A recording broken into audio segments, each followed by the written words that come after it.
No, for the final time, I'm not going to join you. That's a real shame, Loam. The voice on the other end of the phone said, We could have been such great friends. Now, well, don't worry. I'll make sure your girl's kept happy.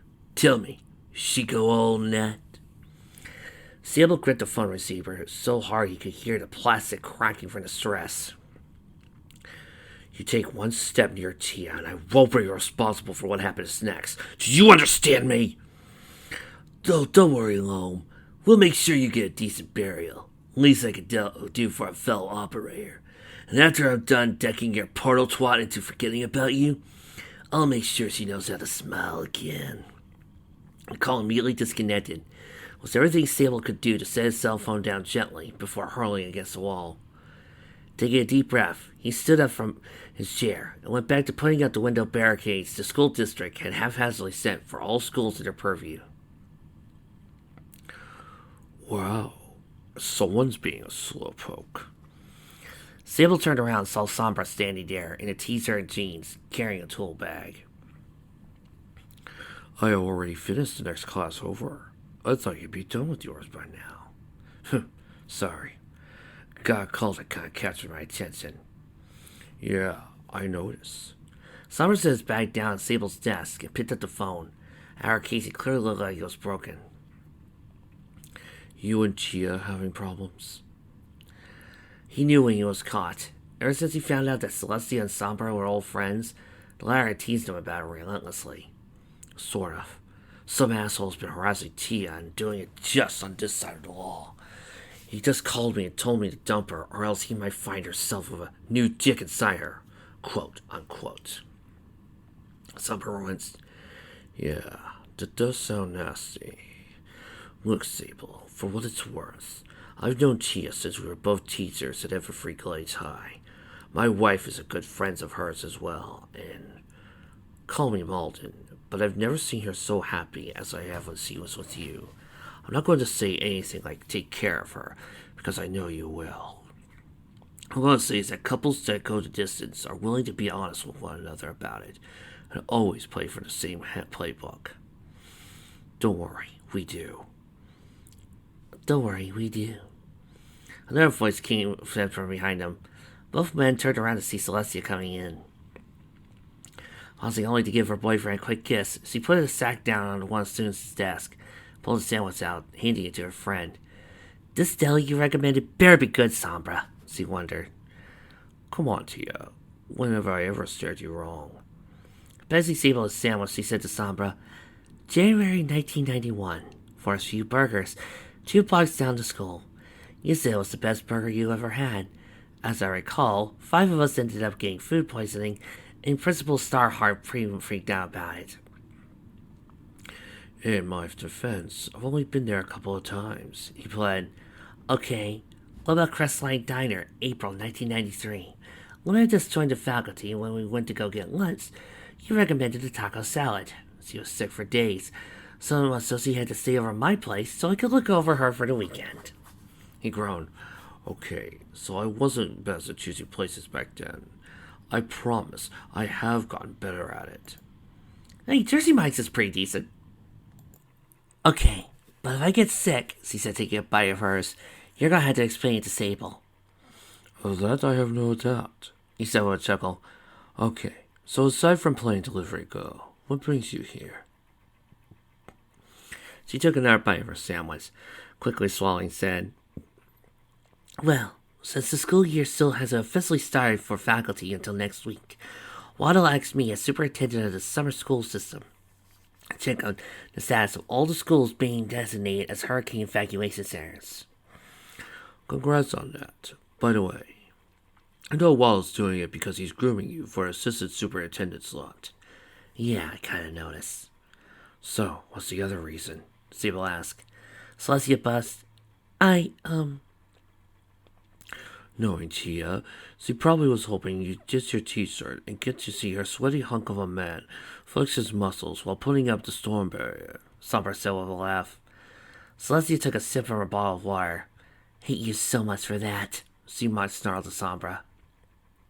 Meanwhile, Sunset hugged her sister for what had to be the umpteenth time. Happy birthday, sis. Twilight laughed. Getting a bit touchy-feely today, sis? Sunset smiled. Hey, just happy to be around my favorite younger sister. You only have one younger sister. Technicalities. So, enjoying yourself? The teen scholar nodded. Yeah. This time last year, we didn't even have a birthday party for me because it was just me and Tavi. We just went out to dinner instead. She looked around the room at all her friends and said with appreciation, Wow, my life has changed.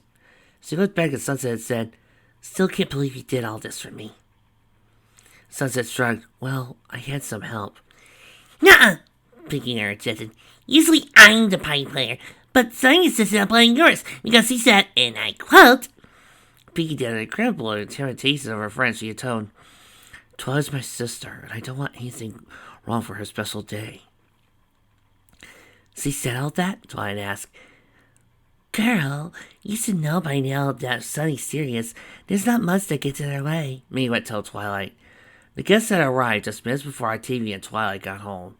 All of them a mix of girls that Twilight knew from Camelot High and her own school. Bosworth was also in attendance. Though now she was close to term, she was currently sitting in a chair. Twilight had been told about Coco being unable to make it as well, as her promise to make it up to her, and she granted that. Well, planning to open to Princess today, birthday girl? Gans asked her. Sure thing, Twilight said as she wandered over to the table where everything was. She sat down in the chairs and almost instantly a birthday hat, courtesy of a fast-moving Pinky, had been placed on her head. Okay, get to it, Twilight, she chirped. Okay, I'll get to that, Twilight giggled, before reaching to the nearest box. This is from Minuet. Hope you like it. It's been forever trying to find something that wasn't dental related, she said with a wink. Twilight opened, revealing a new backpack. Thanks, Minnie, she said to her friend. No problem, Twilight, came the response. Next up we have... Gans read the handwriting. I can't read this. Probably mine, grunted Rainbow. What, can't recognize your own wrapping? Bonbon asked her. She sighed. No, my mom wrapped it. I can't wrap gifts to save my life, the athlete admitted. Whatever it is, I'm sure it's nice. Twilight says he undid the packaging and opened the box, revealing, Well, never got one of these before. She said, holding up a box of a Tomb Raider collector set, featuring the first 3 novels, the live-action movie, and the deluxe 12-inch collectible Daring Do action figure. The figure was based on the movie version, and thus looked like the actress Alexandra Joy. If you'll note, it also has Angelica Joy's autograph on it. I got that when I went to the Camelot Comic Con last month, Rainbow admitted, so you might not want to open the box. Thanks, Rainbow, Twilight said, surprised her friend had parted with what Rainbow would consider a priceless treasure. Yeah, anything for a friend, was Rainbow's response. Well, next is Adagio, Keegan's announced. The room was met with utter silence. Something wrong, girls? She asked. Yeah, Sunset lied. We thought the trip was for a vacation, but turns out that, there was a custody fight. And she paused, hating to lie about it. Anyway, they don't live in town anymore. Well, that's a shame. I thought they were cool from when I met them, Lara said. Well, at least he thought of enough of you to get you something, Velvet told her daughter. You should pass her Aria and Sanaz just as well, just to get it over with. Sunset suggested, pointing to the girls in question. Suddenly, Twilight unwrapped their gifts. Adagio's was the first edition copy of The Hobbit, complete with an autograph from Rashbold himself. Aria's was a custom-made diary. Given that she and Twilight had once discussed writing poetry for no reason, Aria must have taken seriously enough to give Twilight the opportunity. Sanaz was a custom bow she had ordered for Twilight's violin. Hearing her play and absolutely loved it.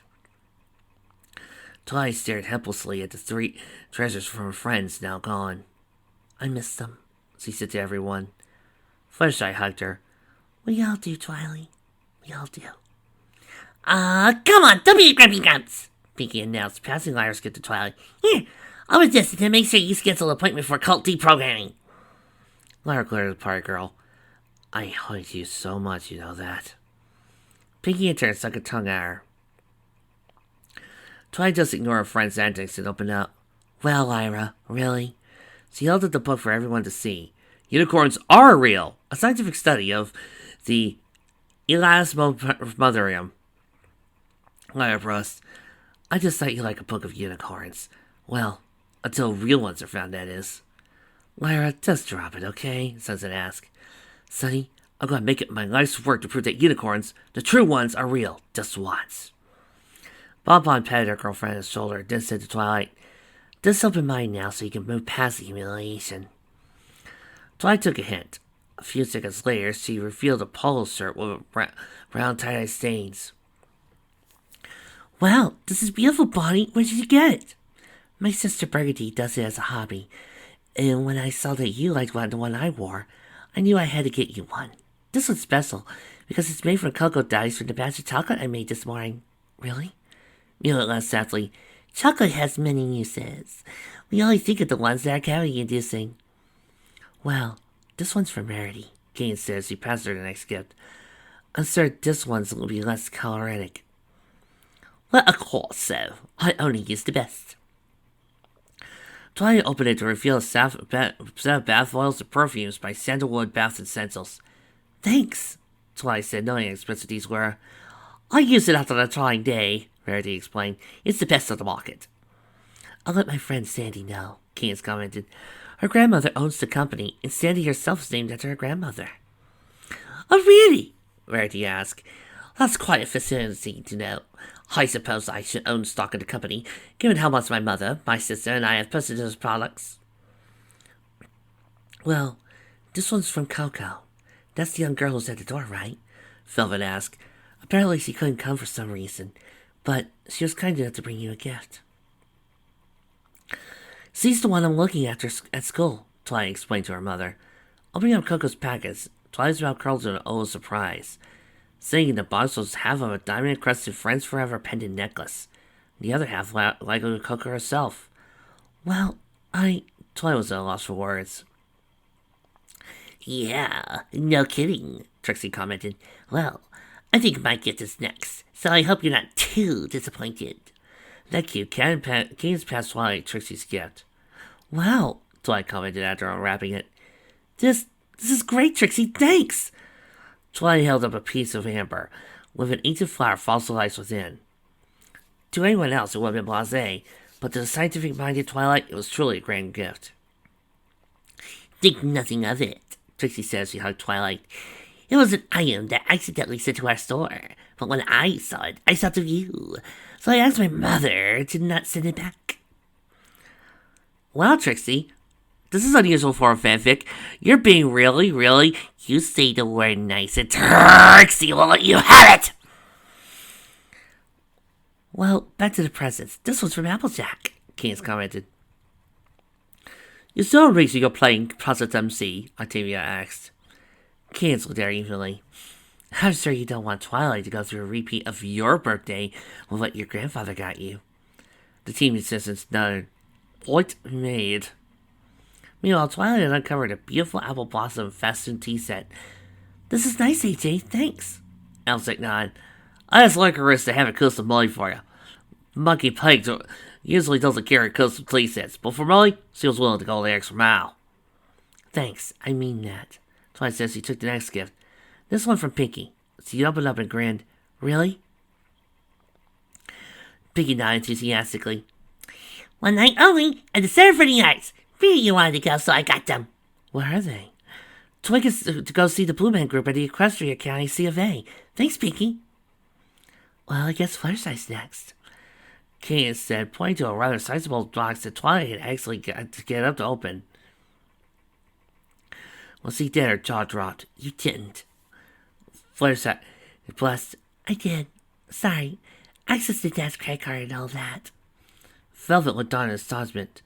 Is that what I think it is? Everyone looked at the antique printing press sitting in the living room. It was old enough to be one of the very first ones, and likely called a small fortune. I have no idea where I'm going to put that, Velvet said. Fluttershy, you shouldn't have. It was for Twilight, Fluttershy half defended, almost taking a stand for herself. No, I mean, you shouldn't have, Fluttershy, Velvet's eyes still looked a resigned look. I'm gonna have to rearrange the living room to find a place for this. Well, Gaines interjected, there's still 2 more gifts for you before your father gets home, Twilight. Velvet caught that. They looked at the older daughter and her niece. I hope you two didn't join the one-up the other club. Octavia and Sunset looked at each other, daring the other go first. Velvet frowned at that. Gaines pointed to the 2 gifts left. Your call, Twilight. I'm already up, so I'll open Tavi's first, she said, walking over to her and tearing the wrapping gift. Oh my, Tavi, this is gorgeous, thanks! Velvet blinked. This was not happening. By her estimation, that was at least a year's worth of Octavia's allowance in the money she earned from her performances. Tavi, yes? Octavia asked, a sudden deer in the headlights feeling coming over her. How much? Was all Velvet said. Well, you see, Alt Velvet, Tavi's been asking, how much? Octavia looked at the expensive bookcase she purchased for Twilight, debating on whether or not she should doom herself by answering her aunt. She told Sunset it was made from redwood, but first I blinked. Wow, that's Kaya, isn't it? Kaya? Not realizing the trouble she was getting her friend into, first I explained, wood from the Japanese Torreya. It's one of the world's most expensive lumbers, and even a tiny amount is worth a ton. Dad has an acoustic guitar made of it. He said it cost him close to 75 grand to commission. At that, everyone looked at Octavia, who started to flush. It's for Twilight, she said in a tiny voice, as that excused everything. Gaines looked at Sunset as he picked up Lila's gift to Twilight. Do we really want to open this? No, Sunset squeaked. Suddenly realized that maybe Twilight's gift wasn't such a high idea after all. Velvet then turned to her daughter, as she was no less pleased. What did you do, Sunset? Mom, I can explain, Sunset. Let's just get this over with. Gaines sighed and handed it off to Twilight, who looked at her sister sympathetically. Twilight, Sunset said, just before I die, I want you to know my gift is worth every bit of my precious lifeblood that Mom will probably spill in less than half a second. That does not sound good. Twilight says he unwrapped the final gift. How bad is... Oh, my. Her voice came out sounding almost exactly like the famous trademark comment of actor Rainbow Nisei. Oh my, oh... I get it, I'm doomed, Sunset moaned. Velvet took the gift out of her daughter's hands for the group to gasp. A precious necklace of white gold, upon which sat a pendant of amethyst cut into a star, encircled by smaller diamonds cut into white stars. The obvious look of it indicated it was more valuable than everything that sat on the property of the house. The property included with them those 2 stud earrings that looked the same, just as expensive. Rarity looked at it in astonishment and naked hunger. Thought, that looks like one of my designs. You don't say!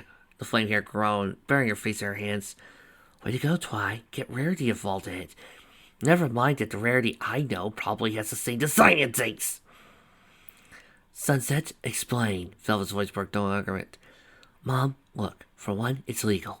The girls can attest I haven't done anything wrong. The girls nodded in an automatic one. And I had no real idea how expensive Tavi's bookcase was. Sure, defend the blame to me, why don't you? Octavia blurred. Sunset, I want an explanation. Velvet quietly consistent. Okay, you see, it all started back when I was living in Equestria as a unicorn and the personal apprentice of the realm's ruler. Lyra for a changed facepalm. The one time she brings up unicorns and I don't believe it. Sunset Shimmer? Velvet said one final time. Drew quiet as everyone knew what had happened when a painter said a famous full name. Sunset sighed. Fine, they're my old mentors. She lied, hoping it was convincing. She told me once it was part of my inheritance when I ran away. I took them. I've been sitting on them for the longest time, and they've been in a safe deposit box at the bank. Fortunately, she did have a safe deposit box filled with expensive items Princess Celestia had sent from their last conversation. Sunset only hoped that Velvet didn't follow up on when the teen opened the account. Finally, I knew I couldn't keep them anymore, but when I saw Twilight with those sapphire earrings Cadence got her, I thought the gems would be perfect for her. So I saved up to have them sent into a set for her. Not sure why, Rarity immediately put herself on the line. I'm rather surprised you used my design, Sunset. I would appreciate you asking me, but given it was for a good cause, I shan't complain further. I'm sorry, Rares, Sunset said, knowing full well she hadn't seen Rarity's design book, and Rarity knowing that as well. When I asked for the design, I was just thinking of the stars on Twilight's favorite pool skirt. Well, actually the stars on Twilight's gear mark, but let's not get into that. And it stuck in my head. It was a coincidence. Well, I believe her, Miwa said. I knew she wouldn't lie about this. Eventually, the other girls spoke up in agreement, while extensive Applejack tried to hide in the crowd. At that point, the keys jingled in the front door, followed by Nightlight walking in. Okay, I could use some help carrying in the pizzas, he told everyone. Seeing them all standing there like that, he asked, what did I miss? Only the fact that we're going to have a family meeting about fiscal responsibility, Velvet said in a testy tone. Aside from that, we now have to apply for a grant to turn our home into an annex for the ECMAH. As then Shiny arrived in the house. Sorry I'm late. Had to deal with some paperwork over at the CPD HQ, but it was necessary preparation for the next few days. He carried a bag from Barnes & Noble's in, and then a smile on his face that lasted just long enough to see the Tomb Raider set that Rainbow had given to Twilight. He did notice the other items in the house in terms of exponentially increasing costs. Do I really want to know what happened here? He asked Cadence. No, you really don't, she answered him back. The living room was once again laid out in a familiar location, with the bodies of various girls sleeping in what could almost be described as a feral pack. Due to the hurricane starting to approach in full, the wind outside began to howl and the rain fell down in sheets. The house would be packed to the brim so far as censorship went for the next couple of days. Knowing she wouldn't be needed elsewhere, Cadence left was shining just before the weather made a grim turn for the worse. But in the room, the girls slept in bunches. Lyra and Bonbon shared the sleeping bag, with Trixie right near them. Minnie wet cuddled an adorable two-shaped throw pillow. Pinkie somehow managed to sleep upside down, while most of the other girls slept normally. Rarity, with a sleeping mask and subliminal suggested MP3 playing through her headphones, ignored all the gentle dozing. And in a ceremony hall, almost as if it were a normal night, were Sunset, Twilight, and Octavia, dozing away as they'd done so many nights, ignoring the blasting weather outside. However, it wasn't exactly the same, for the eyelids of both Sunset and Octavia flickered with incredible speed, the sign that REM had taken over from dental sleep, and they had lost in the land of dreams. Sunset stood in a granite-cragged valley. The sky was an ugly, bruised purple with a pale, dying light in the distance. The Sunset couldn't be sure was the sun or the moon. A river, the color of blood, bubbled and burbled past her hose. With that, she realized she was in pony form, right until she held a fur-covered hand to her face. She looked to her right to see a broken, dirty mirror. Revealing her form, a hybrid of pony and human, fur, horns, and tails and ears of her heritage, but with the body and human form of her daily life. The color of her furry wouldn't be wrong, but at the same time to be an oversimplification. Better say she was both herself and herself, pony and human, in psychotic form. She blinked. When she opened her eyes again, she was surrounded by all her friends. Not just those that had come to the party, but those who couldn't attend for various reasons. Carrot Top, Derpy, Cloudkicker, Compass Rose, the Triplets, and so many others. Though here was a relative term, given that each girl was stripped bare and impaled on a spike of granite that seemed to kneel their way to the high spires of the heavens. Blood, more than any human could possibly hold within their body, flowed down the spires and merged into a puddle that flowed downhill as one. The river she had seen a second ago. Bonbon reached out to her, speaking even though somehow dead. I believed in you when you first met. Then you betrayed me. Then you befriended me. Now I know what I should do. Trixie, though impaled almost through her head, spoke. You belittled me. You built me up. You are my enemy and my friend. I don't know what I see on a deadly basis. Rose, impaled such a way that implied something unseen, moaned, I love you. I have a lover, yet I love you for both your cruelty and kindness. And though I love my girlfriend, I will leave her for you instantly. Who's in the wrong, you or me? Behind her, Pinky spoke. You're my very best friend in the world, my most hated enemy. I both embrace and strangle you. I only want one path, but which do I choose? Rarity then spoke. Even in her depths, she was incredibly beautiful. I trusted you with secrets you spanned. That you trusted me with your most vital of secrets. I was to shelter to the world for a number of reasons, but I must keep the faith you never did. Which way do I fare? Finally, she stood before Twilight. Seeing her like this, more than anyone, brought tears to Sunset's point-sized eyes. You're my beloved sister, yet at the same time a stranger. You hold me both in loving embrace and at arm's length. What am I to you? My sister! Sunset spoke even before she realized he did. My true and beloved sister! Will you die for me? Silent Twilight spoke. Will you die for me? Both Bonbon and Compass Rose asked. All her friends spoke the same question over and over. A cacophony of confusion and dirge of inquiry drove Sunset to the ground, insatiate, until she could only cry one single word. Yes! You lie! A voice, all too familiar, said behind her, tones mocking and gleeful. Sunset turned to see hair of red and gold.